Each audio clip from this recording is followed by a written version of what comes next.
তুই আমার বাড়ি এসেছিস কেন? হ্যাঁ, টাকা কিসের টাকা? বুঝলো, এই দলিল একটু সই করে দে। মা এটা কি এর দলিল?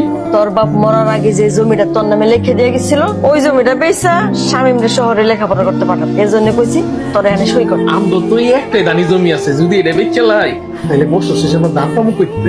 তোর রোজে কাম করে 600 টাকা পাস, ওইটা দিতে আমার সংসার চলে যায়। ওই জমি টমি নিয়ে তোরা তো চিন্তা ভাবনা করতে হইব না। মা ও তোমার ভালো চায় না। ও চায় না আমি পড়ালেখা করে ভালো কিছু করি। ছোটটা কেন করতে চায় না বুঝতেছো না? কারণ ও তো সৎ ভাই।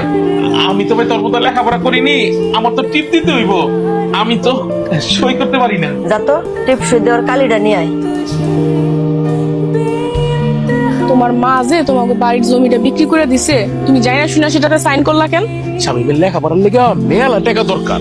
তা তোমার কোনো কিছু দরকার নাই? আমার আবার কি দরকার? আমার বিয়ে করবো কবে সেটা বলো। আরে রোজি, আমার দুনিয়ার কাম আছে ক্ষেতের মধ্যে, এই শরত আমরা যেতে দাও।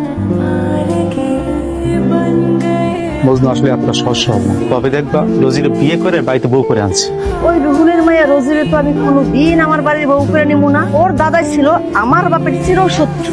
কিন্তু মা মজনুর ভাবগতি দেখে আমার তো মনে হলো মজনু রাজি আছে। ওই রাজি থাকলে দইব না? আমি তো রাজি না। বিয়ার কথা যদি মুখে আনে তাহলে ঘাড় ধাক্কা দিয়ে বাড়ি থেকে বাইরে ফেলবি। আমার ভালো তোমার দেখা লাগবো না, আমার ভালো দেখার লেগে আমার মায় আছে। না না, তোমার ভালো দেখার জন্য নাই, ও তো স্বামীমের জন্য ভালো দেখতাছে। আর এই জন্যই তারে লেখাপড়া করায়া শিক্ষিত বানাইছে, আর তোমার স্কুলে না পাঠায় মূর্খ বানাইছে। কি জন্য তুমি? ও এত বছর পর আমার লেগে তোমার মায়ের জন্মাইছে? হ্যাঁ, এত বছর পরে তুমি আমার লেগে মায়ের দেখাও। আরে যখন 3 বছর বয়সে আমার মা আমার একটা মরে গেছিল, তো তুমি আসলা, আমার শাশি আসলো, তোমার তো পোলাপান আসলো না।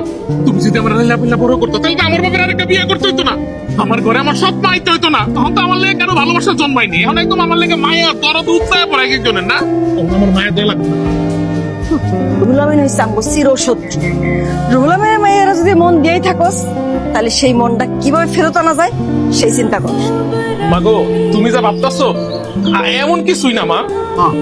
মিথ্যা কথা কইতেছে মা, আমি নিজ চোখে দেখছি ও রোজির লোকে খাড়ায় খাড়ায় কথা কইতেছে। বাইরে আমি কথা কইছি ঠিক আছে, কিন্তু মন নেওয়া দেওয়ার কোনো ব্যাপার ঘটে নাই। শোন, ছোট ভাই পড়াশোনার জন্য শহরে যাই, এখনো 1 লাখ টাকা বাকি। কিভাবে সেই টাকা জোগাড় দিতে হয় সেই চিন্তা কর। রোজি ফজর নিয়ে চিন্তা করলে খেত খাওয়ার কাম কাজ বন্ধ হয়ে যাবে। চল ঘর চল।